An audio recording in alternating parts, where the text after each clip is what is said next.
está na palma de suas mãos. Choro por uma noite, mas a alegria ela vem pela manhã. Eu creio, eu creio. Choro por uma noite, mas a alegria ela vem pela manhã. Eu creio, eu creio. Ainda que a figueira não floresça, que não haja fruto da vide, que o produto da oliveira minta, todavia me alegrarei, todavia me alegrarei, todavia me alegrarei.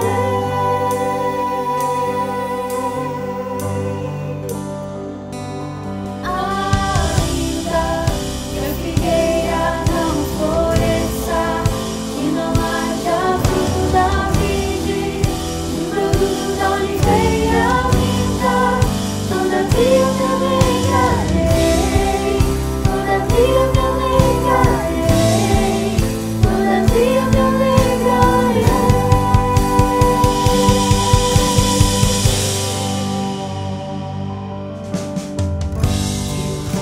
Eu tenho Deus que não vai deixar essa luta me matar, o desespero me tomar.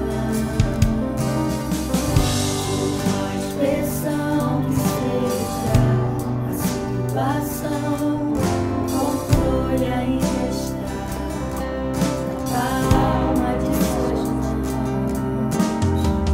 Choro por uma noite, mas a alegria ela vem pela manhã. Eu creio, eu creio. Choro por uma noite, mas a alegria ela vem pela manhã. Eu creio, eu creio. Ainda que a figueira não floresça, que não haja fruto da vide, que o produto da oliveira minta, todavia me alegrarei, todavia me alegrarei, todavia me alegrarei.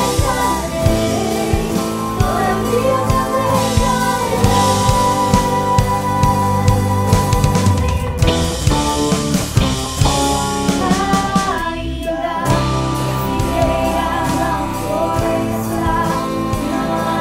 que o produto da oliveira minta, todavia me alegrarei, todavia me alegrarei, todavia me alegrarei.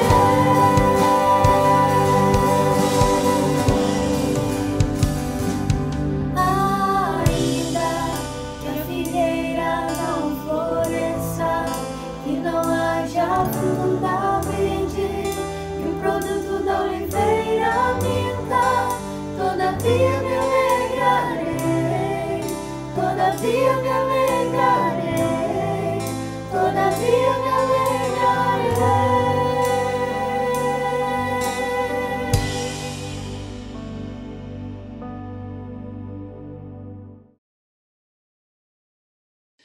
Queridos, quarta-feira, dia 15 de julho. Hoje está realmente fazendo 4 meses que nós estamos tentando esse nosso distanciamento. As notícias algumas vezes são boas, outras nem tanto. Temos aí vacinas em fases adiantadas e temos notícias não muito boas. Já falamos isso várias vezes. Quero pensar com você nesta quarta-feira à noite. Eu quero ser um instrumento nas mãos de Deus. Você já ouviu mensagens, reflexões várias vezes nesse sentido. Quero dizer para vocês, eu tenho 52 anos, eu estou na Igreja Batista há 52 anos, e se você me dá uma guitarra, um violão, uma gaita, uma bateria, um reco-reco, não vai sair som nenhum. Som nenhum, que eu digo som impactante, porque som vai sair, mas um som que vai lhe deixar irritado. Eu estou dizendo que um instrumento nas minhas mãos, ele não produz um som agradável, um som que vai te impactar. Algumas vezes, e é nesse sentido que eu quero falar, Deus quer te usar, e aí o problema não está em quem vai usar o instrumento, porque Deus nunca será o problema. Eu estou dizendo que eu sou um problema quando eu vou usar um instrumento musical. No caso de Deus, nunca esta situação vai acontecer, porque Deus nunca será o problema. No caso do instrumento, eu sou um problema. No caso de Deus, nunca. Queridos, também já falei algumas vezes para vocês, tem um colecionador europeu, que ele tem uma frase que ele diz: eu já comprei vários instrumentos musicais históricos, vários instrumentos de grandes homens da história, mas eu nunca consegui comprar o dom para tocá-los. Muito interessante isso. Ele tem uma coleção de instrumentos musicais que todo mundo quer ver, algumas pessoas querem ter aqueles instrumentos, mas ele diz: eu nunca consegui comprar o dom para tocá-los. Tem dinheiro para comprar os instrumentos, mas não tem o dom para tocá-los. Isso é um colecionador que diz. E eu quero ser o instrumento nas mãos de Deus. Essa é uma história real, não é uma ilustração. Aconteceu no século XX. Aconteceu durante uma situação muito difícil, como esta que nós estamos passando. Um homem de Deus passou o que nós estamos passando e chegou num determinado momento em que a situação financeira dele ficou muito apertada, tal qual nós estamos passando também nesse período. E aquele homem viu chegando em sua casa as cobranças e ele não tinha como pagar. Aquele homem reuniu sua família e decidiram matar 3 vacas, 4 vacas, 5 vacas, 5 animais que eles tinham, vender para tentar pagar suas dívidas. Conclusão, perderam 3, 4, 5 animais, mas não conseguiram pagar as suas contas. O problema continuava. Então, matar alguns animais não foi a solução. E aquele homem orava, aquele homem pedia a Deus, mas com o passar dos dias ele ia perdendo as suas forças. Isso não é uma ilustração, isso é um fato real acontecido no século XX. E no dia em que um dos bancos iria resgatar a sua casa, o seu imóvel, e a sua família não teria para onde ir, alguém bate a porta da sua casa, da sua fazenda, do seu apartamento, da sua loja. Sua esposa vai atender, porque aquele homem já tinha perdido as suas forças. Talvez isso esteja acontecendo com você. E quando nós estamos perdendo as nossas forças, nós queremos que alguma coisa sobrenatural aconteça. Eu sei que é isso que a gente quer. Eu creio que isso pode acontecer. A história que eu estou lhe contando vai acontecer, mas também eu tenho que te dizer que nem sempre o sobrenatural vai fazer essa situação. Você, pessoalmente, vai ter que ser o seu próprio médico, você vai ter que reagir, porque também isso é bíblico. Mas no caso que eu estou contando, a esposa abre e tinha lá uma pessoa: olha, tem um envelope aqui que fulano de tal mandou para vocês. Ela agradeceu, não ficou impactada ao receber o envelope, ela não sabia o que se tratava. Ela sentou na sala e diz no livro que ela abriu o envelope e tinha uma quantidade, uma quantia em dinheiro que era suficiente para pagar o banco e eles não iam perder o seu imóvel. A alegria tomou conta dela. Uma mulher que abriu a porta desanimada, em minutos, ela está totalmente animada, ela corre para a família e ela diz: olha só o que aconteceu, nós vamos conseguir pagar o banco. Então a alegria tomou conta de todo mundo. O que era tristeza, o que era desânimo, o dinheiro que recebeu, muda tudo e a alegria toma aquele lugar. No século XXI, 100 anos após essa história que eu estou lhe contando, continua tudo a mesma coisa. E o livro continua registrando essa história verídica. Quando todos sentaram na sala, alguém lembrou de perguntar: quem é que nos enviou esse dinheiro? O dinheiro primeiro causou alegria, porque eles não perderiam seu imóvel. O banco ia chegar e eles poderiam pagar. E no final de um bilhete estava escrito: esse dinheiro é para vocês resolverem a situação de vocês. Deus me incomodou e eu enviei, e que esse dinheiro faça bem à saúde física, à saúde espiritual de vocês. Assinado, estava lá o nome de uma pessoa. E todo mundo ficou surpreso, porque em todo o período que eles estavam tentando conseguir dinheiro para resolver aquele problema, eles nunca pensaram naquele homem. Aquele homem nunca foi uma opção de resolução daquele problema. Aquele homem era um homem fisicamente aleijado. Aquele homem morava sozinho. Aquele homem não passava a impressão de que possuía a menor condições financeiras de ajudá-los. Eles nunca procuraram aquele homem. Eu quero ser o instrumento nas mãos de Deus, mesmo quando ninguém acha que você vai ser usado por Deus. E o livro diz que aquela família começou a chorar, porque imediatamente todos eles perceberam que eles menosprezaram aquele homem e eles menosprezaram o agir de Deus. Porque muitas vezes você e eu, a gente só se sente tranquilo se alguém que a gente acha, achismo, tem condições de nos ajudar financeiramente. Essa história, ela é real, essa história, ela é muito boa, essa história é impactante, mas mostra como nós somos vulneráveis. A gente quer o agir de Deus, mas a gente fica procurando aos nossos olhos onde é que Deus vai agir, quem Ele vai utilizar. Um homem aleijado que mora sozinho e que não aparenta aos nossos olhos ter condições financeiras, esse homem não tem a menor condições. E foi esse homem que Deus usou. Coloque isso no seu coração. Eu quero ser um instrumento nas mãos de Deus, mesmo que as pessoas não vejam em mim nenhum potencial de solução de problemas. Eu quero ser o instrumento de Deus, seja um facilitador. Esse homem, dessa história que eu acabei de contar para vocês, que aconteceu no século XX, ele foi um facilitador.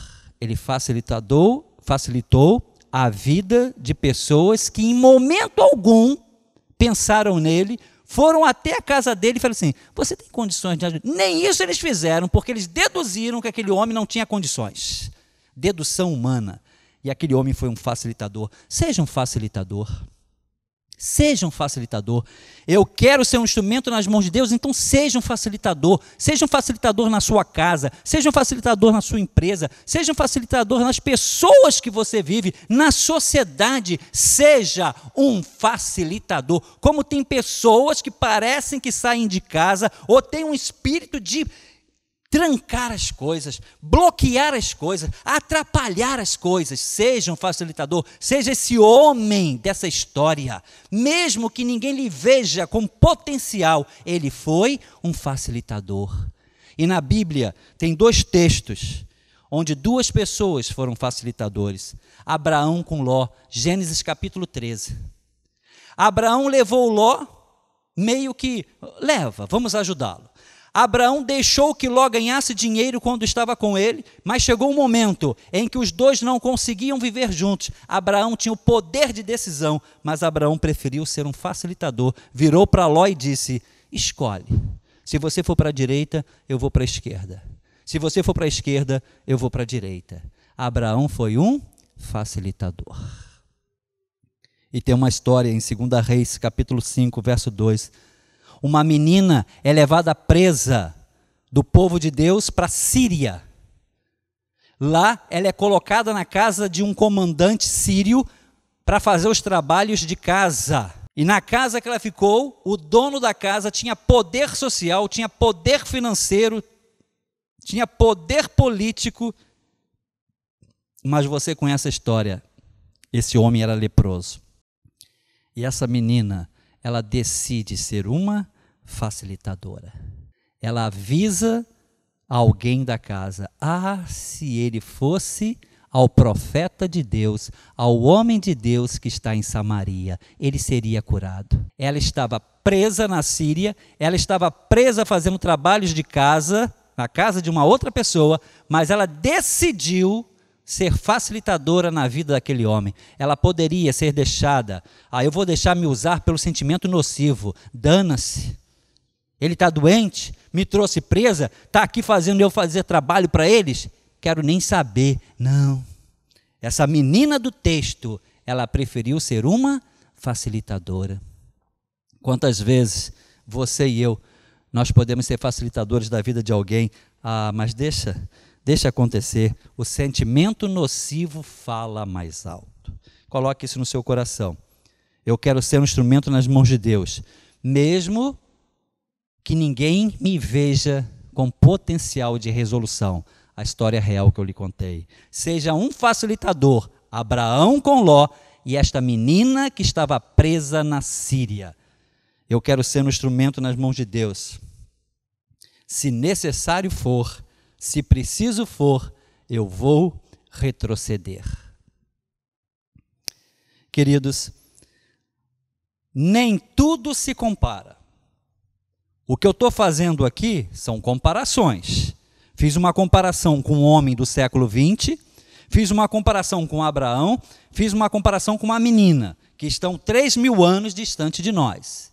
Algumas pessoas pegam esse texto, e eu falo muito isso, e comparam com a sua vida, e acham que o que aconteceu com Abraão, aconteceu com essa menina, aconteceu no século XX, vai acontecer exatamente com você. Olha só, eu sei que minha palavra às vezes é dura, nem sempre isso vai acontecer. Pode acontecer de uma outra forma. Mas existe sempre pessoas que querem ser facilitadoras. É o espírito de ser um facilitador. A comparação que eu fiz nem sempre pode acontecer na sua vida. É o que nós queremos. Nós queremos que alguém bata a nossa porta com um envelope e resolva os nossos problemas. Glória a Deus, Deus seja louvado. Se isso não acontece, vem o desânimo. Nós precisamos lutar contra isso. Deixo sempre isso muito claro. Embora não seja fácil. Se for preciso, retroceda. Aí vou para Paulo e Barnabé. Se você lê Atos, Paulo e Barnabé pensam diferente sobre uma terceira pessoa que é Marcos, e Paulo, com o temperamento dele em Atos, ele diz: esse cara para mim não dá. E Barnabé, pensando diferente de Paulo, diz: Marcos tem jeito, deixa ele comigo. Só que Paulo e Barnabé discutiram tanto que chegaram à conclusão que naquele momento não davam para ficar juntos, e houve uma separação. Aí quando você vai para 2 Timóteo, capítulo 4, verso 11, aparece um Paulo mais maduro, aparece um Paulo com mais idade, aparece um Paulo que tem muito mais experiência, e com certeza Marcos também estava diferente. E aquela separação que aconteceu em Atos, em 2 Timóteo 4,11, Paulo escreve: traz consigo também Marcos, porque ele é muito útil. Ou seja, Paulo de Atos se separou de Barnabé, porque Marcos não dá. Esse cara é intragável, esse cara não dá. Em 2 Timóteo 4,11, o mesmo Paulo diz do mesmo Marcos: ele me é muito útil.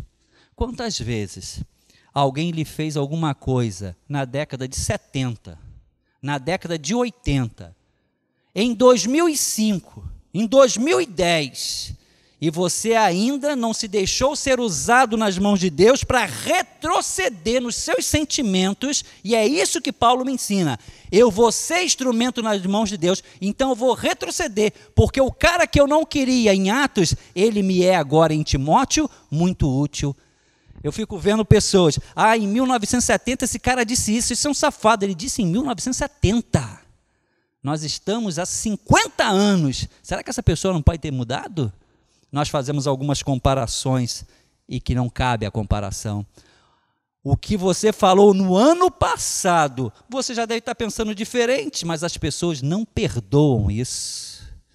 Eu digo mais, nós estamos numa velocidade tão forte que aquilo que você disse semana passada, você já deve estar mudado de opinião.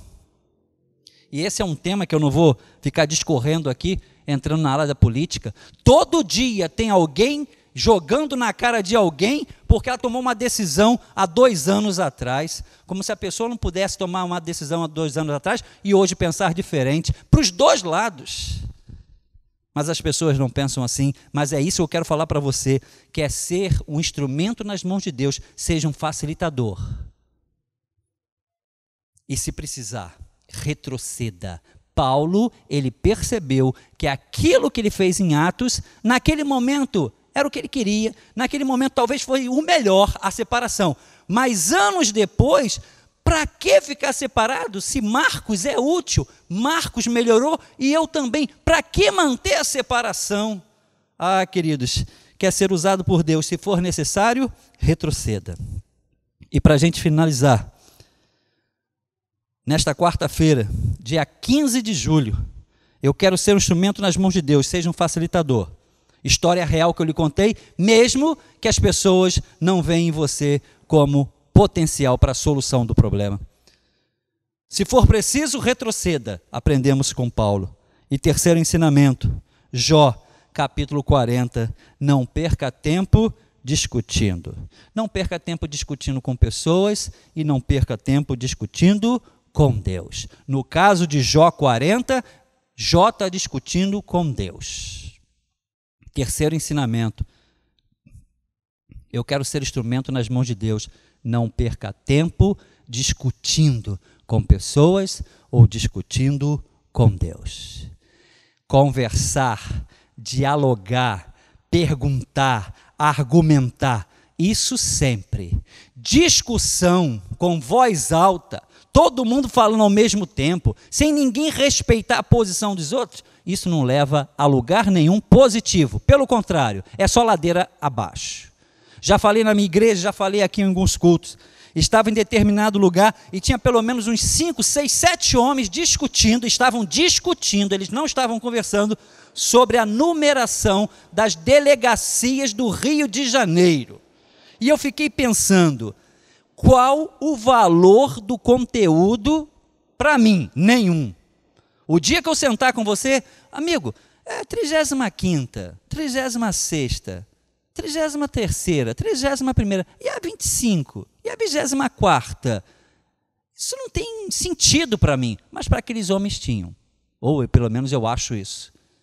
E eles começaram uma discussão até que 2 deles já estavam, olha só, 2 deles já estavam quase que brigando fisicamente porque não concordavam com determinada numeração. Um dizia que era num lugar e o outro dizia que era outro. Aí o pessoal, gente, para com isso, deixa disso. Estavam discutindo sobre numeração de delegacias. E qual foi o resultado? Além da verbalização gritante, eles quase estavam brigando fisicamente. Não perca tempo discutindo com pessoas. Não perca tempo discutindo com Deus. Quer ser um instrumento nas mãos de Deus? Não perca tempo. E se você ler Jó 40, depois que Jó ficou discutindo com Deus, Deus responde, e Deus é forte com Jó. Leia Jó 40, verso 1. Deus responde Jó no versículo 1, no versículo 2, e Deus é muito forte. Leia. Eu gostaria que você lesse. Eu não quero ler o texto para você já não ouvir. Eu gostaria que você, ouvindo a minha voz, você pegasse a sua Bíblia e lesse como Deus responde Jó. E no versículo 4, Jó começa a responder Deus. E Jó diz, realmente Deus, eu exagerei nas minhas discussões contigo. Queridos, quantas vezes nós não conversamos com Deus? Quantas vezes nós não dialogamos com Deus?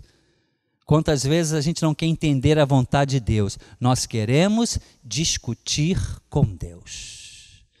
Se discutir com pessoas já é perda de tempo, imagina discutir com Deus. Fica aqui a minha reflexão, a minha mensagem desta quarta-feira. Eu quero ser instrumento nas mãos de Deus. Seja um facilitador. Retroceda se for preciso. E coloque no seu coração, não perca tempo discutindo com pessoas ou discutindo com Deus. Deus quer te usar como instrumento e não como uma pessoa que vive discutindo, que gosta de uma boa discussão. Como eu falei, conversa, perguntar, argumentar, dialogar sempre. Gostar de uma boa discussão dificilmente vai produzir algo positivo em você. Que Deus lhe abençoe nesta quarta-feira à noite, que eu seja um instrumento nas mãos de Deus. Vamos falar com Deus para que Deus possa enraizar esta palavra ao seu coração. Deus, hoje é quarta-feira e mais uma vez estamos fazendo comparações com aquilo que nós estamos vivendo, com aquilo que a tua palavra diz, em épocas diferentes, e a gente está chegando à conclusão que as pessoas são iguais em tempos diferentes. Hoje nós vimos um homem no século 20, Abraão, há 1000 anos antes de Cristo, e uma menina, quando estava presa na Síria, em tempos diferentes, eles se deixaram ser usados por Deus e foram grandes facilitadores. Esse é o ensinamento, Deus, que eu estou trazendo para a nossa igreja, para as pessoas que estão me assistindo, que a gente seja grandes facilitadores.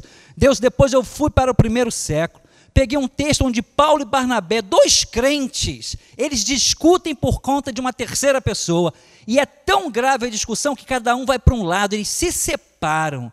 Mas depois, Deus, de passado alguns anos, Marcos melhorou, Barnabé melhorou, Paulo amadureceu, e eles entendem que naquele momento ficar preso a uma discussão do passado não valia, não fazia sentido. Deus, está escrito na tua palavra. Esse ensinamento está lá para nós. Hoje eu estou trazendo, verbalizando isso para iluminar os nossos pensamentos. Deus, se for necessário, para ser usado nas suas mãos, que a gente retroceda. Paulo retrocedeu, Paulo escreveu a Timóteo, traga Marcos, porque ele é muito útil. Em Atos, ele não era útil. Essa era a visão de Paulo. Paulo mudou a sua visão. E Deus, eu terminei a reflexão desta noite, pegando um texto de Jó, do Antigo Testamento. Jó discutiu com seus amigos, depois Jó discute contigo, Deus. E no capítulo 40, tu responde a Jó de uma maneira muito forte. E Jó entende que discutir contigo não tem nenhuma coisa boa. Não faz sentido. É insano discutir com Deus. Queridos, nesta quarta-feira à noite, onde você está, passando por esses momentos difíceis, coloque esses ensinamentos na sua vida e que você possa ser um instrumento nas mãos de Deus. Nós fomos abençoados. Que Deus, pois, te abençoe. Até domingo, dia 19, pela manhã e pela noite. Deus te abençoe.